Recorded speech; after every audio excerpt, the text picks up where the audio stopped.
Welcome to our deep dive, and this time we're going deep into the world of AI. That's right, we are. It's a wild world out there. It really is, and we always like to focus on the positive, the exciting developments in technology, and the ways that AI is, making our lives better. Right. But today we're we're taking a look at the flip side of that coin. And a dark side. The dark side, exactly. Yeah. So we're talking about how AI is being used, let's just say, not for good. And to help us unpack all of this, we're diving into a new report from OpenAI. These are the folks behind ChatGPT, so, they're kind of on the front lines of all this. They are. They are. It's their creation, so they're seeing kind of firsthand how it's being, used and potentially misused out in the world. Exactly. And this report is really interesting because it's basically their security team kind of spilling the tea on all the shady stuff they've had to shut down, all the ways that they've seen people trying to use their technology for, well, let's just say less than noble purposes. Yeah. And this is just what they've caught, right? Yeah. So I mean, it's probably, it's kind of the tip of the iceberg, I would say. Oh, absolutely. So, to give you a sense of the scope of this, they say they've had to stop over 20 different operations this year alone. 20. Yeah. And these aren't, small-time things we're talking about. Right. These are coordinated efforts to, potentially influence elections, to hack into systems, to steal information, all sorts of, high-stakes stuff. High stakes. Yeah. So, before we, get too deep into the weeds here, let's set the stage a bit, right? Yeah. OpenAI, they're not just some tech company out there just, churning out code. They actually have a mission statement, and it's actually kind of central to this whole report, wouldn't you say? Absolutely. They're very clear about their mission to ensure that artificial general intelligence, or AGI as it's known, benefits all of humanity. Yeah. And I think this report is really a testament to that. They're not just saying it. They're actively trying to identify and mitigate the ways that their technology could be used for harm. Exactly. They're taking responsibility, which is, refreshing to see, honestly, Yeah. especially these days. So, I mean, that brings us to one of the most interesting, I think, findings in the report, which is this idea that AI, at least for now, is acting more like a middleman in these operations than some kind of, criminal mastermind. Right. It's not quite the Hollywood scenario, is it? No, no, not yet, at least. Not yet. It's not like some rogue AI suddenly became, a supervillain and decided to take over the world. Right. Instead, what they found is that AI is primarily being used for tasks that are, well, kind of tedious, actually. Yeah, the grunt work, really. Yeah, exactly. So think about things like debugging code, which, if you're not a programmer, it sounds really boring, but it's essential. Right. But it's also really time consuming, I right? agree. And that's where AI comes in. It can automate that process, make it much faster. And the same goes for things like creating fake social media profiles. To make those profiles look convincing, you need a lot of data. You need to, create a whole backstory. Right. And AI can just churn that stuff out, no problem. So in a way, AI is making these bad actors more efficient. It's like giving them, a whole team of digital interns who work 24/7 and never complain. Yeah, and they never need coffee breaks. Exactly. But here's the important thing, and I want to emphasize this because I think it's easy to get caught up in the AI hype, but Yeah. just because they're using AI doesn't necessarily make them more intelligent, right? Yep. Like their overall strategies, their ability to actually achieve their goals, that hasn't magically improved just because they have this new tool at their disposal. Right. And that's a really crucial distinction to make because, I mean, AI is a tool, and like any tool, it can be used for good or for bad.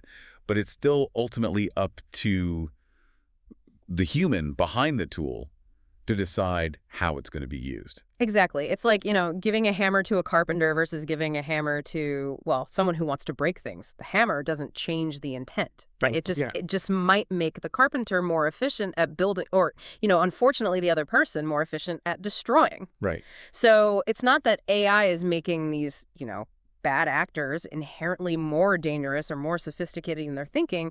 It's that it's giving them the ability to do things faster, to do things on a larger scale. And that, in and of itself, is something to be concerned about. Definitely. Yeah. So it's not quite the Terminator scenario, but it's still something that we need to be very aware of and frankly, pretty concerned about. Yeah, absolutely. So let's get into some specifics here, because the report goes into some really fascinating case studies of how they've seen AI being used. And some of these, honestly, sound like they're straight out of a spy novel. They do, don't they? Like, for instance, there's this group that they call Sweet Spectre, which, I mean, already, just the name. Yeah, it sounds very cloak and dagger. It does. It sounds very cloak and dagger, very mysterious. So who are these Sweet Spectre folks, and what were they up to? Well, they are suspected to be operating out of China, and they were targeting OpenAI itself. Wait. They were trying to hack into the company that created ChatGPT. That's right. That's like trying to break into Fort Knox, right? It is. It is. And they were using pretty sophisticated methods. I mean, they were trying to gain access to OpenAI's systems, potentially to steal valuable information, things like, source code, research data, that kind of thing. So real high-level stuff. Real high-level stuff, yeah. Yeah. They even use something called spear-phishing. Spear-phishing, okay. Yeah, this is where they create these really, really targeted phishing emails, and they try and trick employees into, clicking on a link or opening an attachment. Okay, so how does AI play into this? Because we've all gotten those, spam emails that are like, you won the lottery. It's very obvious. Right, exactly. But this is where it gets really interesting. They were using OpenAI's own models to craft these phishing emails. Oh, wow. So they were actually using ChatGPT to create these really, really convincing emails that were disguised as, support requests from ChatGPT users.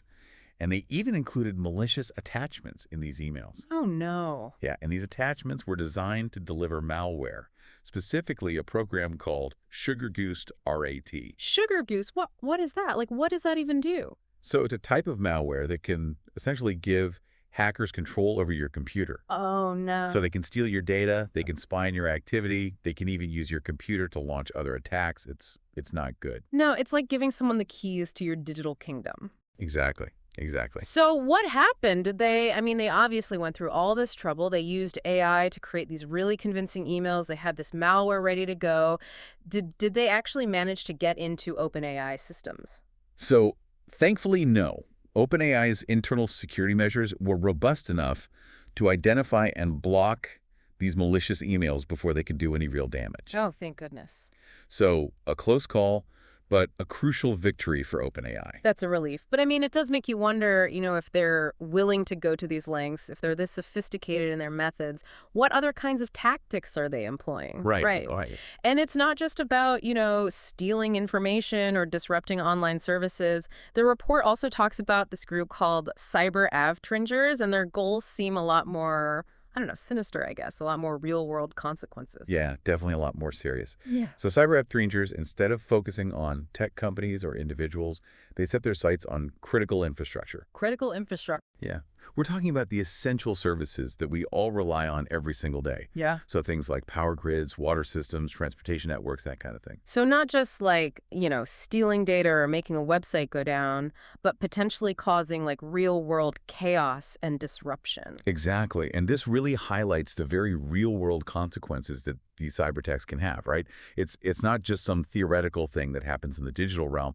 This is something that can impact our everyday life in a very real and very immediate way.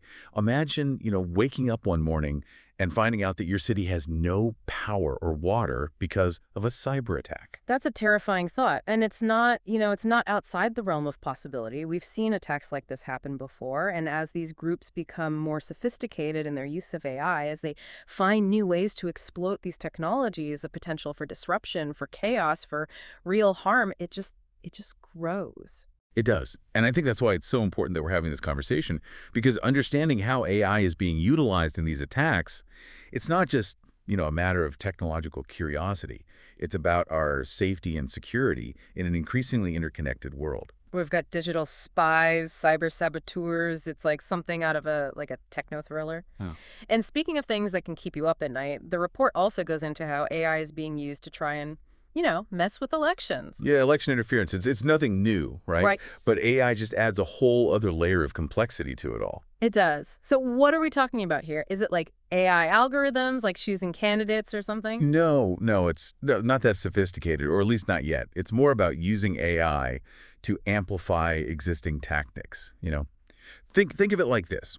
They're using AI to supercharge the spread of misinformation and propaganda. So like instead of, some shady organization having to rely on like, human trolls to spread their message, they can now use AI to do it like a million times faster. Exactly. And it on a much larger scale, yeah. Yeah. So they can create all this content, these articles, social media posts, memes, you name it. And AI can help make it look more convincing, more engaging. And more difficult to track back to the source. Exactly, exactly. And that's what makes this so concerning, because it's getting harder and harder to tell what's real and what's not online. So what did OpenAI find? Were these AI-powered influence campaigns successful? So that's where it gets really interesting. They found that while there were numerous attempts to use AI for election interference, these attempts weren't very effective. Wait, really? All that AI-powered manipulation and it just like fell flat? Pretty much. Yeah. This seems like the tactics were, I don't know, kind of clumsy. Like they had the tools, but they didn't really know how to use them effectively. So it's like having like a state-of-the-art kitchen, but you don't know how to cook. Exactly. You might be able to throw together a basic meal, but it's not going to win any awards. So is that good news then? Does that mean we're like immune to AI-powered election meddling? I wouldn't go that far. The report is pretty cautious on that front. They suggest that this lack of impact might be temporary. As AI technology gets more sophisticated, so too will the ability to use it for more convincing and more insidious manipulation. Okay, so we can't let our guard down just yet. Definitely not. It's like a constant arms race. As we get better at spotting these tactics, they get better at developing new ones. So we talked about how AI can be used to create text, but one of the things that really stood out to me in the report was this group, Stop News, and they were using AI to create images, which feels like a whole other level of like, I don't know, manipulation, I guess. Oh, absolutely. I mean, we're visual creatures, right? Totally. And an image can be so powerful. It can evoke emotions. It can bypass our critical thinking. And it's a lot harder to fact check an image than it is to fact check like a news article. Exactly. So, Stop News. They were using AI to create these, like, visually compelling images, often in a cartoon style, lots of bold colors, dramatic imagery. Think about, when you're scrolling through your social media feed, what makes you stop? What catches your eye? It's usually the image, right? Like I might scroll past a million articles, but if there's a striking image, I'm more likely to like at least slow down and look. Exactly. And that's what Stop News was banking on. They even went so far as to establish what they called information partnerships with legitimate organizations. Information partnerships, what does that even mean? So they were working with like a school, a church, even a local newspaper in the UK. So like teaming up with these organizations to make themselves seem more credible? Exactly. They were trying to like borrow the credibility of these organizations to make their message seem more trustworthy. Very sneaky. Very sneaky. And it's a reminder that these groups are constantly adapting, constantly finding new ways to blend in, to appear less suspicious, to make their message more palatable. So we've got AI being used to create fake text, fake images. What's next? Fake videos. It's already happening. And that's a whole other can of worms. But there's one case from the report that I want to talk about that's, well, it's a bit different. Have you heard about the Russian troll who ran out of AI credits? Oh, yeah. That was everywhere online. It was like the AI version of like a slip up, like they forgot to pay their bill and then their whole operation got exposed. Except it wasn't real. The whole thing was a hoax. It really was. It was like the perfect little anecdote, just too good to be true. Exactly. And it just goes to show how easily these things can spread, even when they are, kind of ridiculous on the surface. Yeah. It's like we're so primed to believe that, AI is capable of anything that even like the most absurd stories can gain traction. And it also shows how quickly people are to jump on, any opportunity to discredit AI. Like this wasn't AI gone rogue or anything. It was someone deliberately creating a fake story to make AI look bad. Right. Like a cautionary tale about AI that wasn't even about AI. It's wild. It is wild. But, it kind of brings us to the big question here, right? You said, in this world where we've got, AI being used to create fake news, fake profiles, fake images, potentially even fake videos. How do we even know what to believe anymore? How do we protect ourselves from all of this? Right. It's overwhelming to think about, to be Yeah, it honest. is. It really is. It's like, are we supposed to be like internet detectives now, like scrutinizing every headline, every image we see online? Well, I don't think it's about becoming suspicious of everything. It's more about, just cultivating a healthy sense of skepticism, of really honing our what they call information literacy skills. Okay, so less Sherlock Holmes, more like internet savvy citizen. Exactly. Yeah. Exactly. It's about, asking yourself some basic questions when you see something online. Like, who's behind this information? What's their agenda? What are they trying to get me to think or feel or do? Right. So like kind of like checking the source of a news article, but for like everything online. Exactly. And pay attention to the language that's being used. Is it overly emotional? Are they using, stereotypes or generalizations? Are they trying to shut down opposing viewpoints without even engaging with them? These are all red flags. It's about being aware of the techniques that are being used to manipulate us, whether it's, with emotionally charged language or misleading imagery or just trying to exploit our existing biases. Exactly. And it's okay to be skeptical. Don't just accept everything you see online at face value. Do your own research. Mm. Consider different perspectives, and if something feels off, trust your gut. Absolutely. It's about being an active participant in shaping our own understanding of the world rather than just passively consuming whatever comes across our screens. Couldn't have said it better myself. The more informed we are as individuals and as a society, the better equipped we'll be to navigate this, increasingly complex digital landscape. This has been a lot to process. It's eye-opening, for sure. It Yeah. feels like, in a way, we're kind of in uncharted territory here. AI is changing the game when it comes to online threats. But it's also, like you said, it's a powerful tool for combating those threats. It is. And I'm optimistic that we can find ways to harness its power for good, to create a safer, more trustworthy online experience for everyone. But it's going to take all of us being more aware, more engaged, and more critical of the information that we encounter online. I think that's a great place to leave it. Be thoughtful, be cautious, and until next time, happy browsing, everyone. And stay curious.